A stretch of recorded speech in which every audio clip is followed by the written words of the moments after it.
I look forward to doing this somewhat tricky magnetics question with you. It's a series circuit and it has an air gap in it. In order to solve that, we're going to have to use a BH curve. We're going to come to the answer. The answer is the flux using a bit of an iterative process. So it's a little bit different than most magnetic circuit questions. So the question says that there is a current of 0.5 amps passing through a coil consisting of n number of turns wound on a cast iron steel core with cross section of given cross section. That's nice. Average path length, given path length. Core has a single air gap length is given, and find the total flux in the core. All right. So this could look like anything. It could look any shape. So I'm just going to choose a conventional shape, just like this. I'm going to assume that this is a square cross section, or it doesn't really matter because all of the dimensions are given and I don't have to calculate mean path length or cross-sectional area or anything. And I am told that there is some current of 0.50 amps going through this coil. And I am told that it is wound 960 turns around that coil. I am told it is cast steel. I am told in the question that the mean path length of the cast section, which would be the average path that the magnetic flux travels, is going to be 30 centimeters. I also know from experience that I like to have things in meters when I'm doing magnetic circuits types of calculations. And I remember that there's 100 centimeters in 1 meter. So I'm going to do a conversion here. And our mean path length of this cast section is 0.30 meters. I'm also told a little bit of information about the gap. And so I drew a gap here. And the fact that there's a gap means that this is a series magnetic circuit. The gap, what do I know about the gap here? Oh, the gap has the gap is 0.25 millimeters long. So that's really sort of a mean path length, right, of the gap. So mean path length of the gap is, that gap is 0.25 millimeters.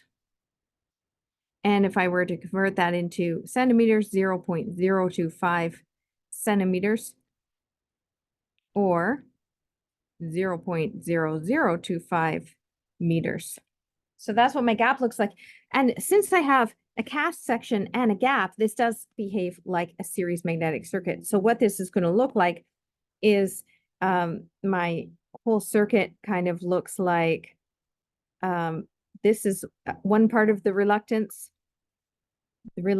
from the cast section. And then we have a little bit of reluctance in this gap, reluctance gap. And we can add those two together if we want to, but that's normally what we have to do, but we don't have to do this in this problem because this problem is saying find the total flux in the core. Well, what does flux mean? So let's look at flux. I like to draw flux kind of blue. And what flux means is that, magnetism basically forms these lines that we call lines of flux. It's a theory of magnetism. Some of them go a short length. Some of them go a long length. Some of them go in between, which we call the mean length. And when they're going through a gap, they repel each other because they don't really like each other. They were just staying together because they were inside a nice, comfortable environment. So what they do is when we get to a gap, if this is, say, cast, and this is cast, then these magnetic lines of flux like to be in the cast material. But once they're out in free space, it's not very permeable to magnetism. It's pretty reluctant to keeping these lines of flux inside. So they end up repelling. They repel in this cross section of this gap. They repel each other. They try to get away from each other. So what we end up in that gap, this is the gap.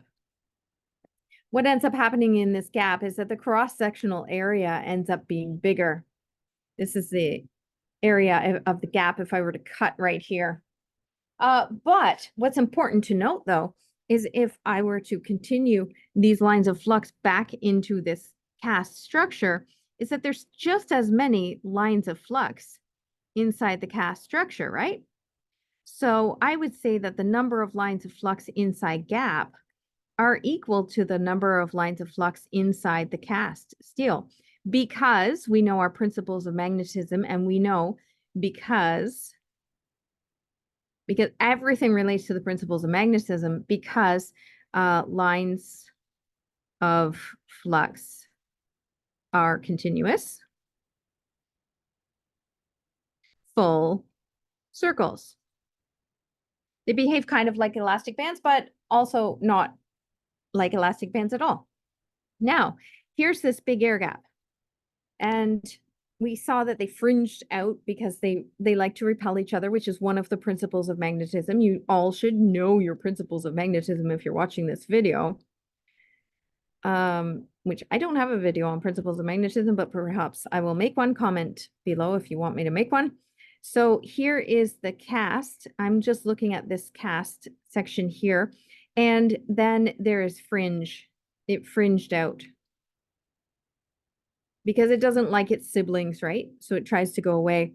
And in this case, we already know the cross section of the core.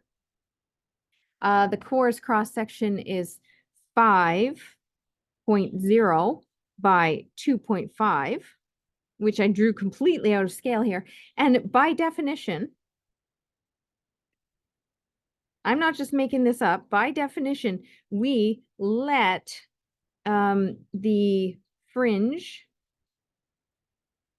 equal gap length in X and Y direction. So gap length equals, what was it? 0.025 centimeters. And I just put these on in centimeters. So that means that the size of this gap is 5.025 centimeters in this direction. And it is 2.525 centimeters in this direction. So now I know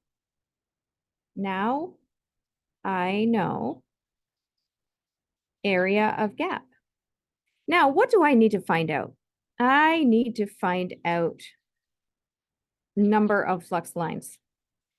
Let's look at the formulas that I have available to me. I know this formula for flux density. It's number of flux line over the cross-sectional area. If I calculate that for gap, then I can rearrange and I can say I can solve for this flux, which is what I'm trying to find. That would be the flux density times area of the gap. Yes? So I know area of the gap. Now I know area of gap is just going to be equal to length times width, right? Area of the gap is going to be 5.025 centimeters times 2.525 centimeters. Yes. And that would be 12.7 centimeters. Of course, that's a square dimension. It is a cross-sectional area. Now, how am I going to find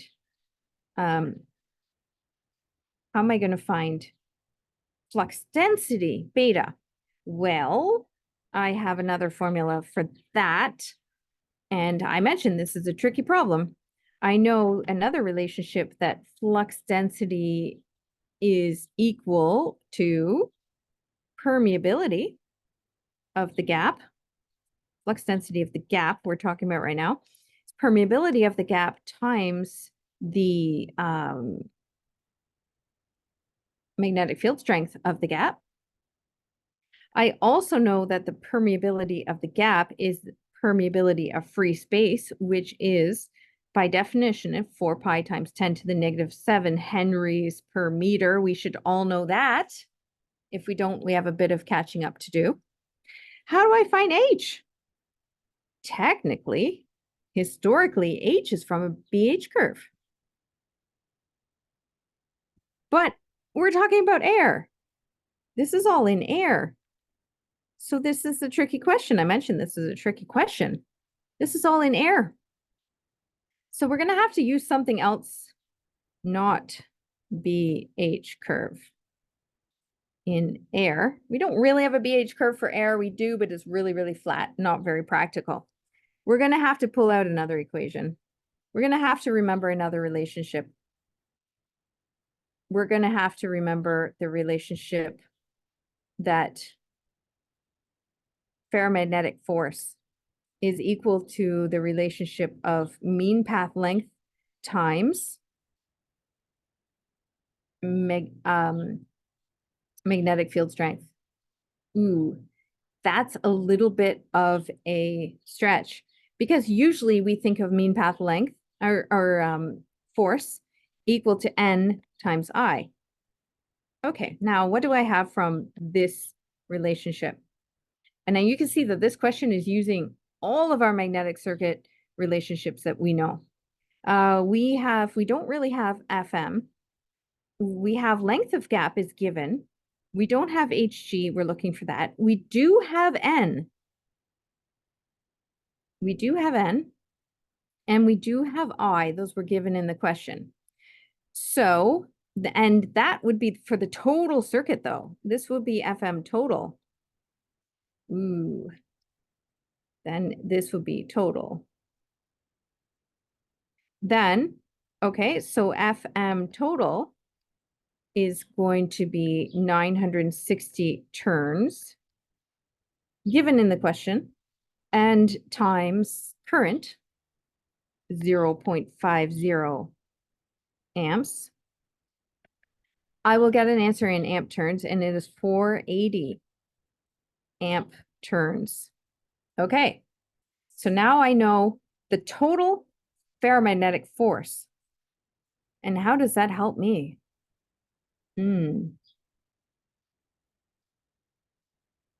Now we have to be iterative. Now we know this circuit is made up of a reluctance across a gap and a reluctance across some cast, reluctance gap. And we know like this F is kind of like a voltage. So now we have to kind of assume, well, how much of this was in the gap? How much in gap? How much across cast? Well, we look at the relationship of the reluctance in a cast section and a reluctance in a gap. Well, I have lots and lots of material with a low reluctance in here, and then I have not a lot of material with a very high reluctance in the gap. So maybe they would cancel each other out. Maybe they would be kind of 50-50. We don't know. So that's how you have to start an iterative process. So I am going to assume, and I'm going to assume correctly because I've done this, I'm going to assume the FM gap is approximately less than half, 210 amps turns. All right. Then the rest of it would be in RC. So I'm going to say that would be the voltage drop or the magnetic motive force over RC. So I'm going to say FM is 210 amp turns across here. Assume. Iterative process. Now, if this is true, then I can use this relationship here.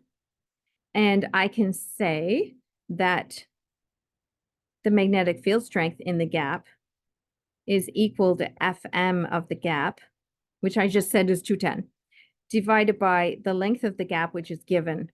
So 210 amp turns over the length of the gap, 0.25 centimeters. I'm actually doing this problem in centimeters. Oh, millimeters. I'm actually doing it in millimeters. And that will be, I'm going to put it in centimeters. 0.0 to 0. What is it? Looking for the length of the gap, 0.025 centimeters. So that's going to be 8.4 times 10 to the 5 amp turns per meter. Okay. Why did I want that? Because now I have this. I forget what I'm looking for in the first place. I'm looking for flux. And I see that the flux lines are the same lines because they are continuous. So if I know the flux in the gap, I know the flux in the core because it's the same flux. Okay? So now, what can I solve for here? Now I know H.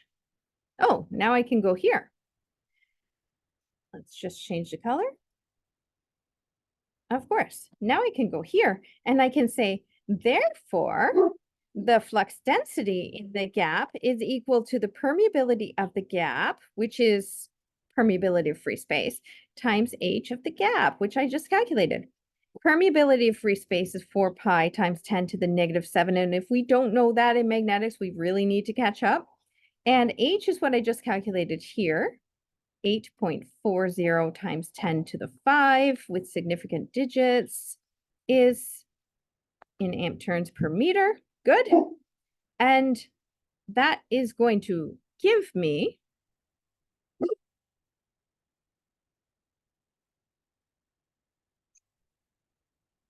$1.056 Tesla. Take a moment to double check if that you are going to get henries. Break up your henries, multiply by your amp turns and meters squared. You should end up with a Tesla. If you don't know that, you have to go back into your units videos and get caught up. Again, tricky question. Now I know beta. I know beta. Now I can go, what can I do with beta? Oh, now I can get my answer. Therefore, using this equation, flux density is equal to the beta of the gap. Flux density of the gap is beta, is magnetic field, flux, yes, flux density, beta, times cross-sectional area of the gap, 1.056 Tesla, times 12.7 centimeters squared is going to give me 1.34 times 10 to the negative 3 Weber of flux. However, our flux looks like this. It's going through the cast material. It meets the end of the cast material. Those same lines then spread out and then they go straight again. Well, the flux of the gap and the flux of the cast are the same. All right. So assume flux of the gap equals flux of the cast, which equals 1.34 times 10 to the negative 3 Weber. All right.